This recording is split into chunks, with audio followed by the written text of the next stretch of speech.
पंजाब में 10वीं क्लास के नतीजों पर पंजाब शिक्षा बोर्ड के चेयरमैन बलबीर ढुल से बातचीत की है जी मीडिया संवाददाता नितिका महेश्वरी ने। पंजाब स्कूल एजुकेशन बोर्ड के 10वीं कक्षा के नतीजों की घोषणा हो गई है। हमारे साथ बोर्ड के चेयरमैन हैं, उनसे जान लेते हैं कि आखिर परसेंटेज कितनी रही इस बार, सर पासिंग परसेंटेज कितनी रही और साथ ही साथ किसने बाजी मारी है।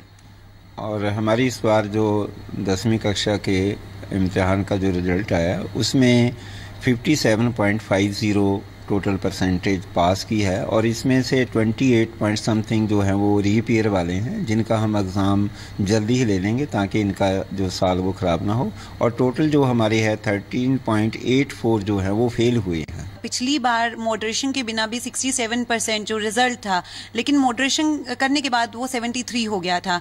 तो अभी फिर भी कह सकते हैं कि 67 से भी कहीं ना कहीं 57 10% कहीं ना कहीं जो है रिजल्ट गिरा है। नहीं ऐसी नहीं है, ये पता नहीं, ये हमारा 53 पॉइंट समथिंग था last year without moderation. It was never 60 something और ये 4% का इंक्रीज हुआ है लास्ट ईयर से। उससे पहले अगर हम देखें वो 48.02 था। अगर बात करें 60% फिर भी नतीजा नहीं रहा है और हमेशा से ही आपने जैसे कहा 48 रहा, फिर 53 रहा, 57 रहा।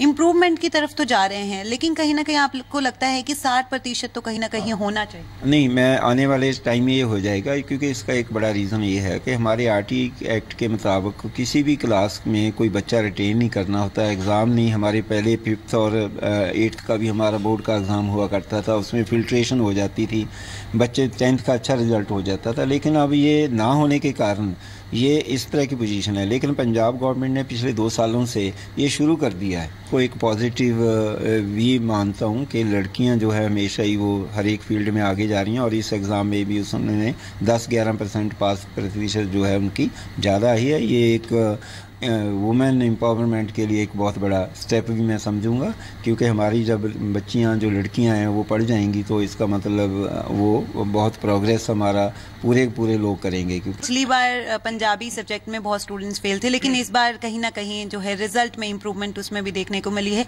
लेकिन पंजाब के सभ्याचार और इतिहास से जुड़ा जो सब्जेक्ट है उसमें सिर्फ और सिर्फ 42 बच्चों ने अपीयर किया, उसमें से भी पासिंग परसेंटेज सिर्फ और सिर्फ 11.9% है, यानी कि सिर्फ 5 बच्चों ने पास किया है। आपको लगता है कि इतिहास से जुड़ा और भी फोकस करने की जरूरत है? असल में ये है कि पंजाब और पंजाब का इतिहास तभी कोई बच्चा ले पाता है अगर वो नॉन पंजाबी हो, जिसको पहले वो उसने पंजाबी ना पढ़ी हो। अदरवाइज़ पंजाबी कंपलसरी है। अगर पंजाबी हो किसी स्टेट से या बाहर से बच्चा फॉरेन से किसी तरह आ गया लेकिन उसने पंजाबी कभी पढ़ी नहीं है, उसके लिए एक ऑप्शन है। सो ये सभी बच्चों के लिए ज़रूरी नहीं है, क्योंकि हमारा पंजाब या इसका इतिहास जो है हमारे हिस्ट्री में और पंजाबी लैंग्वेज में वैसे शामिल है। रिजल्ट पे नज़र घुमाई जाए तो जो फेल हुए हैं वो करीब 13% है। हालांकि अभी भी है 28% से ज़्यादा स्टूडेंट्स के पास एक और चांस है, वो फिर से रीअपीयर हो सकते हैं और जिसमें वो फेल हुए हैं वो उस एग्ज़ाम को पास करके आगे पढ़ सकते हैं। नितिका महेश्वरी, जी मीडिया, मोहाली।